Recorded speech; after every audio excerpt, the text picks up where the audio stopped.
Up next, multi-cylinder madness. It's time to strap on your propeller hat, grab your favourite girlfriend.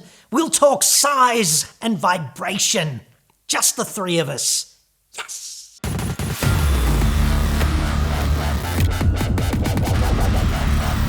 I'm John Cadogan from AutoExpert.com.au, the place where Aussie new car buyers save thousands off their next new cars. Hit me up on the website for that. What engine has more power output? A 6-litre 4-cylinder engine, not that one exists, or a 6-litre V8 or V12? People seem to think that V8s or V12s are more powerful because they have 8 or 12 cylinders.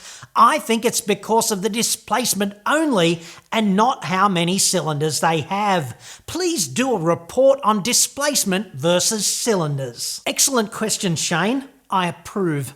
Simplistically, engines are just little factories where air and fuel go in on the input side and the finished product is power. Inside the factory, there's a whole bunch of apparent mayhem, which is actually very precisely controlled high-speed burning, which involves the rapid expansion of the gases in the cylinder from which work is extracted when the piston is flung down in the bore at lightning speed, sucking, squeezing, banging and blowing. So this question is a bit like fighting 100 dick-sized horses or one giant horse-sized dick.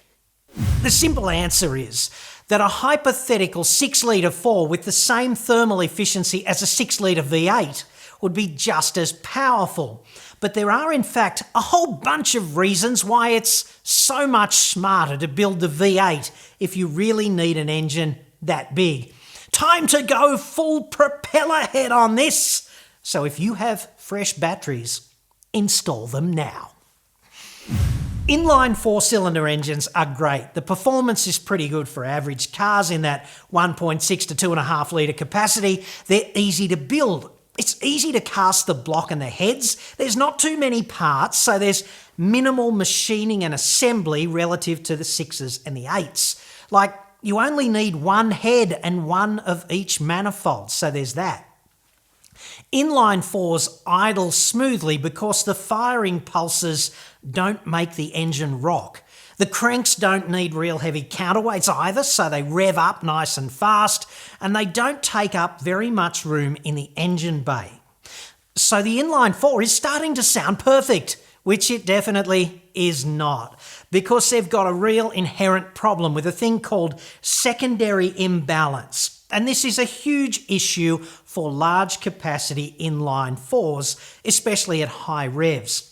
It's a great way to break them catastrophically if you scale them up too enthusiastically and underdo the engineering. Up to about 2 litres in capacity, your inline 4 design brainiac can mask that secondary imbalance, in a production car at least, using engine mounts. But over that, you need counter-rotating balance shafts, and it's really not practical to make a 4-cylinder engine that's much bigger than about 2.5 litres for this reason. If you did, all of the rotating and reciprocating bits would need to be bigger. The bigger the imbalance problem becomes, and suddenly it looks like a really good idea to make the engine a 6-cylinder if you need a capacity of 3 to, 4 and a bit litres. Additionally, just the sheer size of the parts means that they won't be able to move as fast without you building them, 100% NASA out of unobtainium or something. And if that happens, it'll cap the revs, and that also kind of caps the power. So there's a diminishing returns component to that as well. The other reason is that in a 4-stroke design, the power strokes don't overlap in a 4-cylinder. So there's a pulsation effect in between the application of torque, in between the firing pulses down in that millisecond domain. So inline 4s are just not as smooth as designs with more cylinders. And the bigger they become, the more this harshness becomes apparent. And all of this combined is why engines from about 3 litres and up to about 4 litres tend to be 6s. And there's no question that the best 6 in terms of inherent balance is the inline 6. And I'd have to say, inline 6s done right are just brilliant. BMW's inline 6 M3s historically, they were awesome. And so too was the inline 6 in the XR6 Turbo Falcon here in Shittsville. Unfortunately, inline 6s also tend to be quite long physically and therefore hard to package up in the engine bay if it's designed for a 4. So if you've got a 4-cylinder base model whatever and an inline 6 on the higher spec, the engine bay is going to be a packaging disaster. Inline 6s tend to be basically 2 inline 3s joined longitudinally with the back 3 cylinders kind of phased at 120 degrees to the front 3 to deliver even firing pulses. And that's a problem because you need the front 3 exhaust ports feeding into one collector and the back 3 feeding into another, and then the 2 collectors feeding into one exhaust pipe if you want the exhaust pulses to be even for efficient scavenging. So, just to prove to you that all of mechanical engineering is absolutely the applied science of compromise, V6s are far more common. You can forget the cut-down V8 with the rear 2 cylinders lopped off and that 90-degree V. That is an economically rational abomination, that engine. But people think a 60-degree V6 is ideal, and that is bullshit. The ideal design from a balance perspective is a 120-degree V. Most people don't know that. Unfortunately, this 120-degree V tends to be too wide to fit in the same engine bay as an inline 4, so they went with 60 degrees instead for compactness, and they fudged the 120 by offsetting the crank pins on the quasi-shared cranks by a further 60 degrees. And unfortunately, there's not much overlap on those shared pins when you do that. In fact, they're really more like 2 separate crank pins with a thin web between them. And that makes the crank in a 60-degree V6 inherently weak. I guess you could call it a design challenge if you wanted to be completely nice about it. I told you that this was nearly all compromise, because there's no perfect configuration. But the 60-degree V6 is compact, and therefore it fits anywhere, and it's not such a challenge making the block nice and rigid. Above about 4 litres, that's Atmo 4 litres, if you're a car maker, you'd probably go with a V8. And that's partly an engineering decision, but also there's a fair bit of inherent statement value in that choice.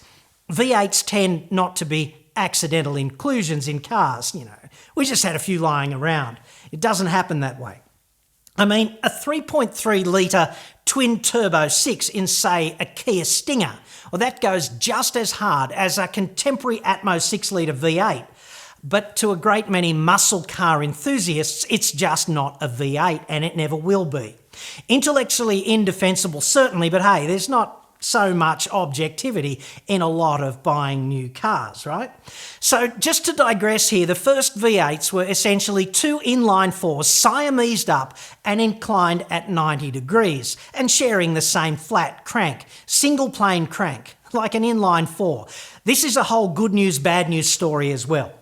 Unfortunately, although this kind of engine revved up really fast, it shared the same secondary imbalance problems of the inline 4 times 2, making high RPM failures pretty hard to prevent.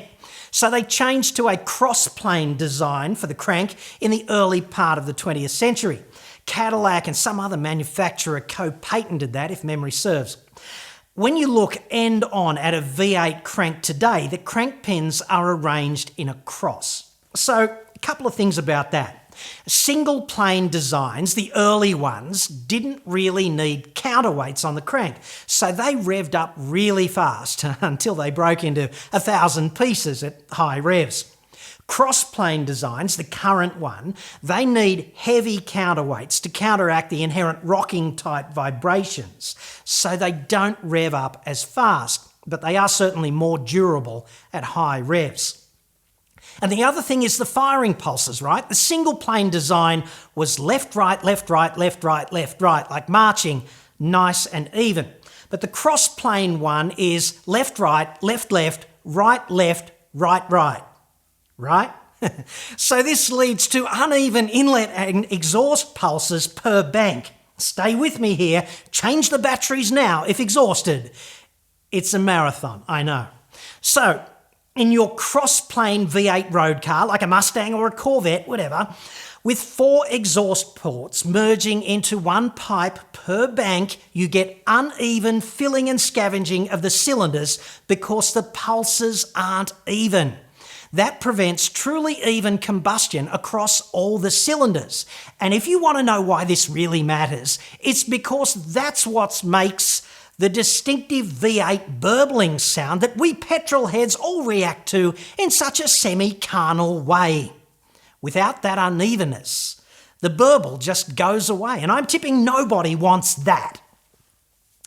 If you want to design a truly efficient exhaust system for a V8, for racing, say, you need to join the header pipes between the banks, and that's hard to do because they're so far away from each other, which is why the legendary Ford GT40 had an exhaust system that looks like an explosion in the snakes exhibit at the zoo. Or I guess you could change the design and you could run the inlet through 2 manifolds outboard the engine, where the exhaust typically is, and centralise the exhaust inside the V. You could probably do that in racing, but it would almost certainly be a great way to burn a production car to the ground. A good one for Ford to consider, perhaps, in that case.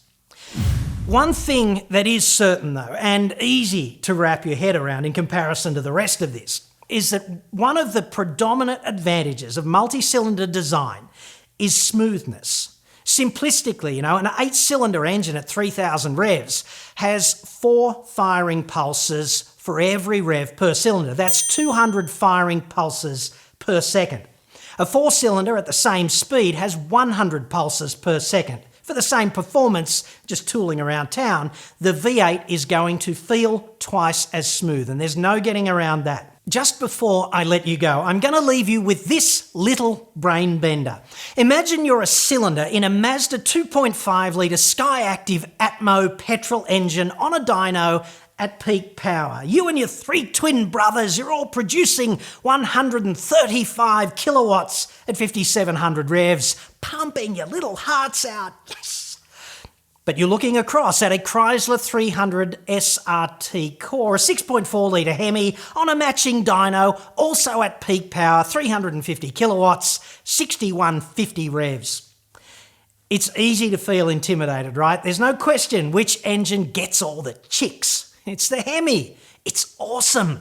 But if you look at this like an engineer, the universe tilts because mathematics, applied physics, whatever. The Mazda makes 9.47 kilowatts for every litre of capacity for every 1,000 revs. The best the Hemi can manage is 8.89 kilowatts per litre per 1,000 revs. To me, that redefines the term impressive. So I'd say the Mazda engineers deserve a small round of applause here because, in this case, less is certainly more. That's actually a quick, dirty way to do a thing that I call a bastardised brake mean effective pressure test. We might get into that tomorrow, if you like. Let me know in the comments. Then it'll be 2 propeller-headed episodes in a row. Yes! After which, who knows, you might change the world. I like that. I'm John Cadogan. Thanks for watching.